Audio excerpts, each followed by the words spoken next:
বাংলাদেশি অভিনেত্রী পরীমণি ২০২২ সালের জানুয়ারি মাসে শফিকুল রাজকে ধুমধাম করে বিয়ে করেছিলেন অভিনেত্রী।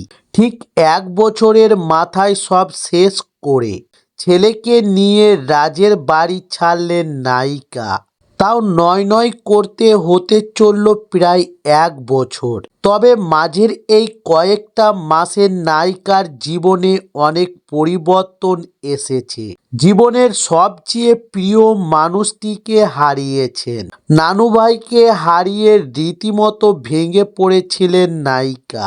মেয়ে প্রিয়তমা আর ছেলেকে নিয়েই তার দিনের অর্ধেকটা কাটছে। তবে বেশ কিছুদিন আগে নায়িকাকে প্রশ্ন করা হয়েছিল যে রাজের সঙ্গে বিবাহ বিচ্ছেদের পর নতুন করে কিছু কি ভাবছেন না তিনি, আর কি সংসার করতে চান না।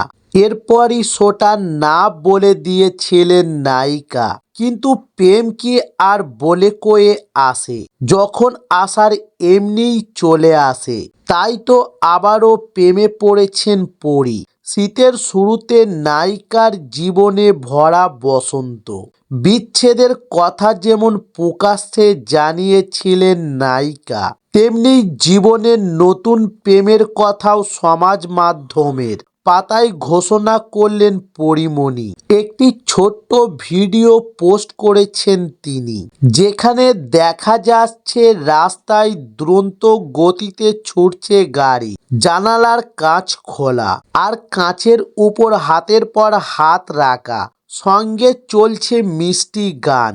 এই রোমান্টিক ভিডিও পোস্ট করে অভিনেত্রী লিখেন, হ্যাঁ, আমি আবারও প্রেমে পড়েছি।